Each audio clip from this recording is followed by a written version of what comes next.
Hi again, everybody. I'm Rob Rosenthal with AskTheLawyers.com. Welcome to another episode of Ask the Lawyers.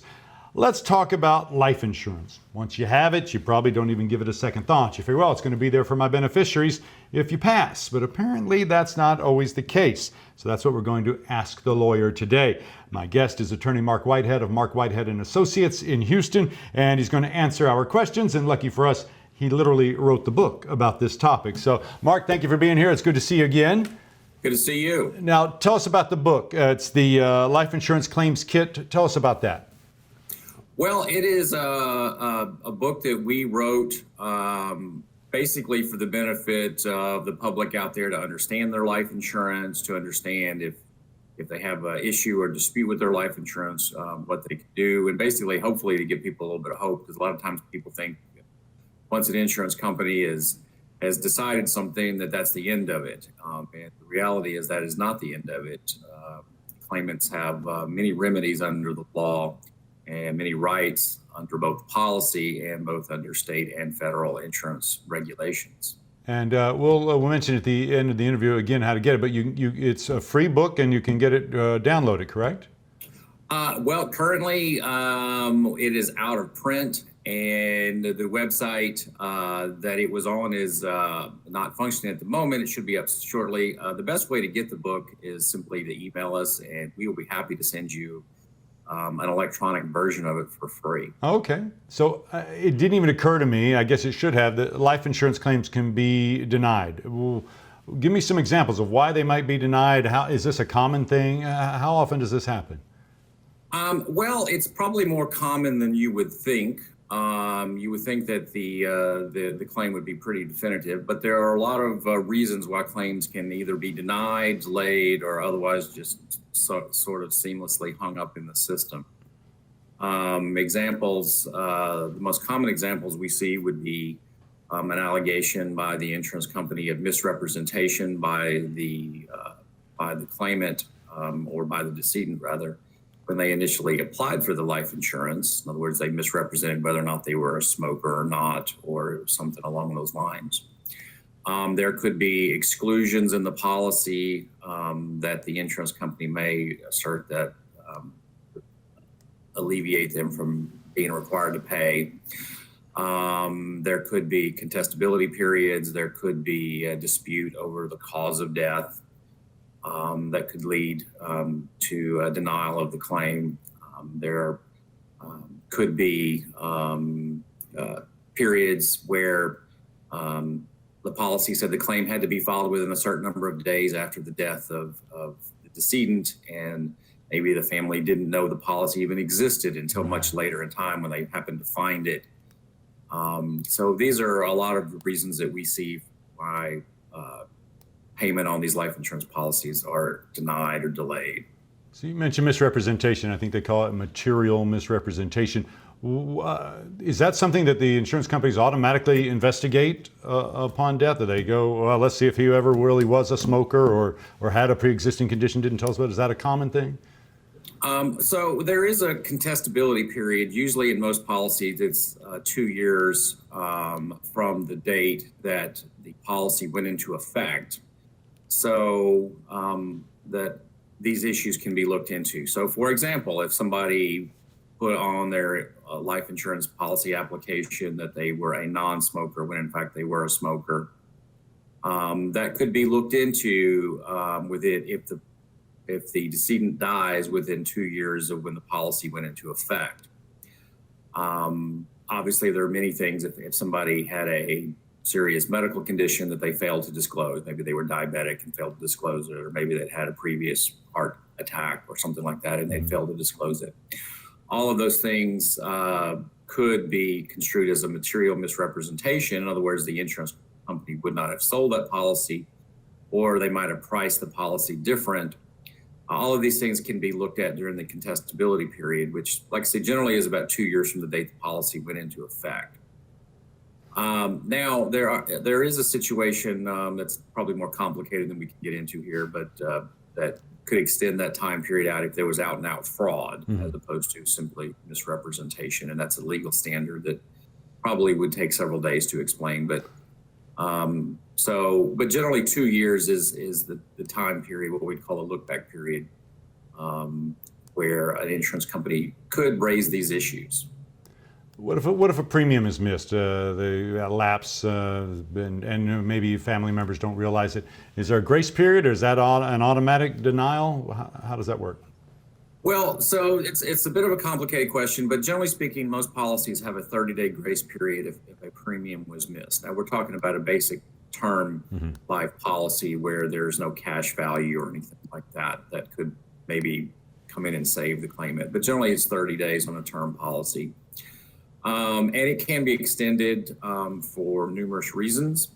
And it really can depend on a case-by-case basis. The most problematic we've seen is usually when somebody has a severe end-of-life illness and maybe are incapacitated towards the end of their life, and simply nobody, the family member, doesn't know to make the premium payment.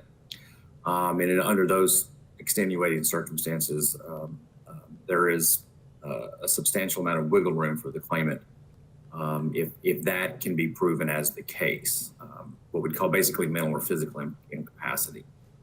What is the suicide exclusion I hear about, and how does that apply? So obviously an insurance company is going to want to design a policy where you can't go buy a policy one day and then commit suicide the next day and get your family members benefit of the policy, and that's understandable. Sure.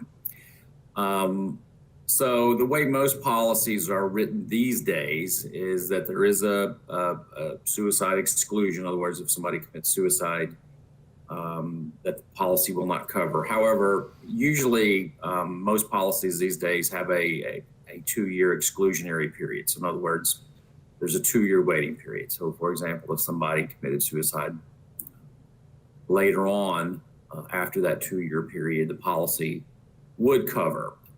Now that varies from policy to policy, but that's typically the industry norm on policies bought today.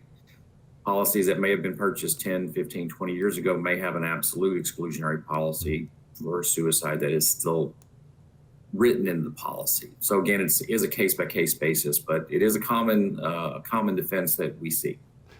And a different type of life insurance policy is the accidental death and dismemberment policy. What is that, and how does that affect this discussion? Right. So that is actually the most common denial that we see. And basically what an accidental death and dismemberment, what we call an AD&D policy, it's usually an add-on to a basic life insurance policy. So for example, you may have a basic life insurance policy that covers someone for $100,000 in case of death for any reason. However, there may be an additional, say, $100,000 if that person dies because of an accident. Now, the reason those are written is because it is rare that people die because of an accident. The vast, vast majority of people die because of natural causes. So these policies are relatively cheap. Frequently, they're add-ons to a base policy. So the issue becomes whether or not somebody died because of an accident or from what would otherwise be termed natural causes. And that is frequently an issue that is in dispute and that can be litigated. I've litigated that on numerous occasions. But these actually tend to be the most commonly denied types of claims. It seems to me like it would be cut and dried. It either is an accident or it isn't. I guess I'm being too simplistic here. Well, let me give you an example. This is a case that we just handled. It's Brandt versus MetLife out of Houston, Texas. Anybody can look it up. It's public. It's a public record case. And it was a situation where a woman had an accident and basically broke her leg in that accident. And ended up dying from a blood clot that developed because of that broken leg, but she didn't die until about a month later. This is a very common fact scenario that we see. And of course, the insurance company denied the claim based on the fact that the blood clot was natural causes. Of course, our position was that the blood clot was caused by this accident. Right. So So that period of time where you see people that may have an accident or something that happens, but they may not die for days, weeks, months later. That is frequently a fact scenario that we've seen. So I would assume once you're denied, don't give up. That's actually when the fight starts, I would guess. And that's when it's important to contact an attorney like yourself who has experience in these sort of cases, correct? Yes. So depending on your jurisdiction and what type of policy you have, you certainly have legal remedies that you can pursue. Obviously, when you have a legal remedy and you have something as complex as a 10, 15, 20, 30 page insurance policy and all the law that applies to interpreting that policy, having an experienced insurance lawyer look at that and advise you and ultimately represent you on a claim like that, I think is extremely important, particularly early on, while there is still a chance to preserve evidence that may be necessary to win the claim ultimately. Right. So don't put it off. Don't put it off. Right. There's some very short deadlines in bringing a claim like this. Okay, that's good to know. My guest has been Marc Whitehead of Marc Whitehead and Associates in Houston, and that's going to do it for this episode of Ask the Lawyers. Please take a second, click on the button at the bottom of the screen to subscribe to our YouTube channel so you don't miss any future episodes, and tell your family and friends to do the same thing. If you want lots of great information or you're ready to contact an attorney like Marc Whitehead, choose a lawyer that lawyers choose at AskTheLawyers.com.